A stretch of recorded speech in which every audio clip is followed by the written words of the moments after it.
Hello, I'm Angus Donald, historical writer of historical fiction, and this is The History Cupboard, a show in which we delve into the dustier corners of the past and unearth interesting people and stories. Today, though, we're not doing that. We're doing a Q&A, a question and answer session. All week I've been asking people to send me their questions about my work and my books and my life. And I've had lots of questions, and I've sort of whittled them down to the most interesting ones. But if you don't have your question answered, feel free to comment at the bottom of this YouTube video, and if there are enough questions, I'll do another one. Anyway, let's start with the first question. Ryan from AngusDonaldBooks.com asks, "The Outlaw Chronicles depict a more realistic medieval life, refreshingly. Was that always your intention, and where did that inspiration come from? Was any of it based on the real outlaws we can find in the archives?"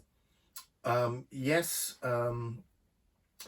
it was my intention. I always wanted to do a more kind of gritty and down-to-earth Robin Hood, closer to what a real Robin Hood might have been, so a sort of gangsterish figure. I then very soon realised that gangsters aren't terribly nice people. They kill, they mutilate, they do terrible things. So I had to come up with another hero, which is Alan Dale, and he is actually the hero of the Outlaw Chronicles books. First one's called Outlaw, so I wanted that gritty, kind of realistic, medieval criminal feel. Were they close to the real person? There are, in the pipe rolls at the beginning of the 13th century, there's a lot of mentions of people called Robin Hood or Robe Hood or various other variations of the name, dating from about 1226. And I don't know if there was ever a real person. There's like 60 or 70 people claiming, over a period of 70 years, claiming to be Robin Hood. And I think that there may have been a character, but I think a lot of other people may have pretended to be him when they went up to court in order to borrow a little bit of glamour from this figure. But I don't think there was a real Robin Hood, certainly not one we would recognise. And I think probably he's a construct rather than a real person. Miranda from AngusDonaldBooks.com asks, "How long does it take to research places and characters in your Robin Hood books? Do you travel to the areas you write about?" It takes quite a long time to research, and I do a lot of reading. I read several books about each thing. I think about it for sometimes years before starting to write the book. I have a book that's coming out this summer, which is about Mongols, and I've been reading about Mongols for 5 years, so a long time. Do I go to the places I used to before the pandemic? I used to make a point of going to the the places where the battles were fought and where the things took place. It's just expensive, and I don't think you get the sort of cost benefit. If you do a cost benefit analysis, you don't really get the benefit for this book, Holy Warrior, which is the second book in the Outlaw Chronicles series, of which there are now 10, and I'm writing number 11. I travelled down to Sicily. I followed the route of the Third Crusade. So I went from England to France, down to Sicily, and then across to Cyprus, and then to Israel, the Holy Land.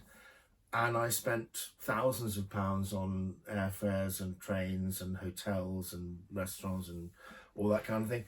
And the book's quite good, but I don't think it's £5,000 better than another book. So I tried to do a bit of it, but I've done less since the pandemic, and I haven't been to Mongolia, for example, for the new Mongol book that's coming out this year. So less and less. Chris from Threads says, "I'd like to know how your historical research informs your writing, particularly how you balance historical accuracy with telling an engaging story. Are two things ever incompatible? Have you ever had to change a story you wanted to tell in order to fit with known history?" Good question. Sticking to the history is kind of the honour of historical fiction writers. That's how we kind of tell ourselves that we are educators as well as entertainers, and that gives us a certain status. even if historians don't seem to think so. But we do stick as closely as we can to the historical facts in order to tell a compelling story. And in fact, a lot of really great plots come from history. So we're plundering history all the time for plots. There have been times when I have bent the historical record in order to make a better story, because story, it's not a textbook, it is a story. And I've, for shortened periods of time, reducing something that took several months into a couple of weeks in order to keep the story going. I haven't changed major things, but I always, at the end of one of my books, put a historical note where I come clean about what I've changed, what I've made up, who was real, what they really said, and what's completely false, and any kind of cheating that I've done. But broadly speaking, I try and stick to history as closely as I possibly can. Nick from AngusDonaldBooks.com asks, does being a proper author diminish your enjoyment of just reading books for fun, especially other historical fiction? Sadly, yes.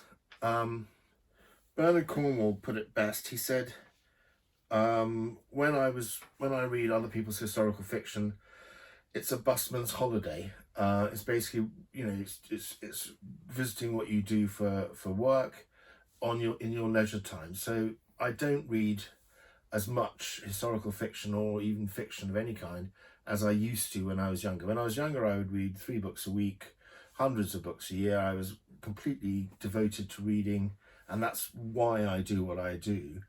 But now I have quite a lot of textbooks to read. I have quite a lot of screen time anyway, either writing the books or editing, but also social media. And I don't have as much time to read historical fiction novels, and I probably read about 4 or 5 a year, 6 maybe. And so it's a rare event. I have a lot of other stuff to read. Sadly, I don't. You say, some people say you should do what you love, and actually if you do what you love, you kill what you love as a leisure activity. Daryl from X asks, was there a light bulb moment that saw you start writing your own fiction? Not a light bulb moment, a long, slow realization. I was reading a lot as a young man and a teenager as young man. I read voraciously, and I knew that that's what I wanted to do. I was inspired by the example of Bernard Cornwell, who wrote a brilliant King Arthur series, and I wanted to do something like that. I thought it was wonderful, and I wanted to do kind of gritty, hard-hitting historical fiction. So I thought, well, he's done King Arthur, I will do Robin Hood and make it the same textured, realistic historical fiction that he writes. And he seemed to be having a good time and making money, and I thought, well, I could do that.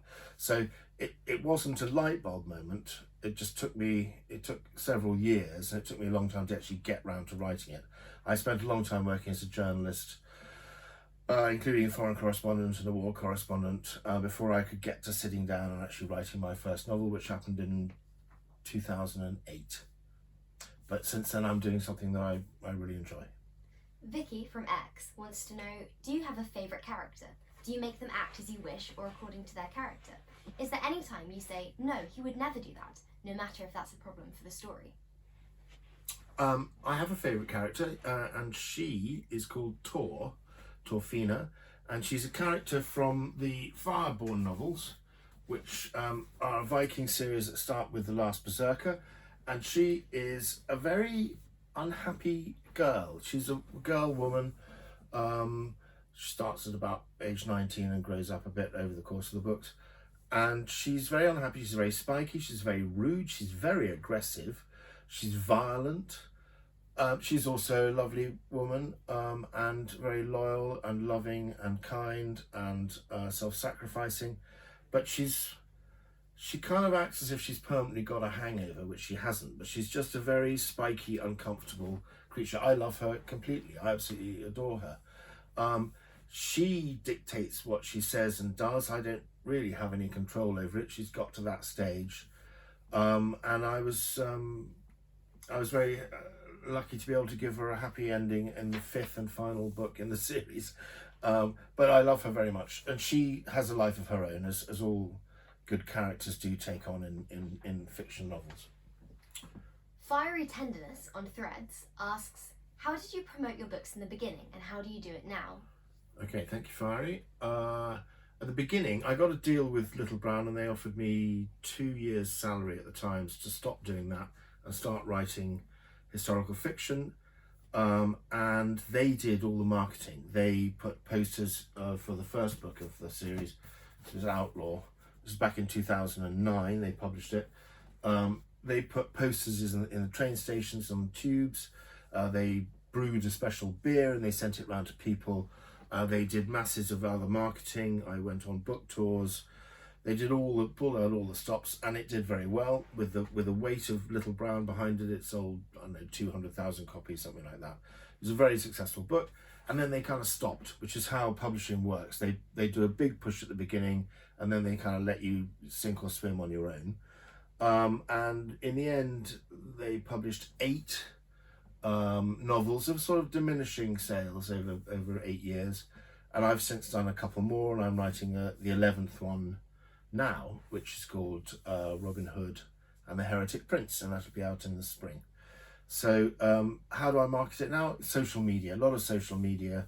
I'm on Twitter, X, Blue Sky, Threads. I've got 3 Facebook pages, this YouTube thing. I'm all over the place, and I make it a kind of pledge that I always respond to people who talk to me or ask me questions. And I think the best way to market a book is by word of mouth. So write a good book, and hope that people will tell their friends, hey, this is a book by so-and-so, it's great, you should read it. That's the best way to market it, and also to be available for people who want to talk to you. Brooke Allen from Threads asks, what do you find is the best current marketing tool for your books? I think we've just kind of covered that. Best one's word of mouth. So I'm all over social media. Talk to me on social media. But word of mouth is the best way to sell books. Write a good book. Put it up there. Tell people about it. I mean, there are various other sort of more specific things, like BookBub is very good. Amazon is great if you self-publish, because they actually push the books for you onto other people. And that's one of the great strengths of Amazon. A lot of people are down on it. I'm a fan. They use algorithms to push your books on other people, and that's fantastic. So you're not doing anything, and Amazon are telling people you should read this book, which is great. JT Fisherman from Threads asks, how hard was the decision to jump to writing full time? Not hard at all. As I was saying before, I was working at the Times. I'd been a journalist for about 15 years, a war correspondent, a foreign correspondent in India, and I was working at the Times on the staff in the early part of this century. And in 2008, Little Brown said, do you want to concentrate on writing historical fiction? I said yes, and they said, well, here's 2 years' money, go and write 2 Robin Hood books.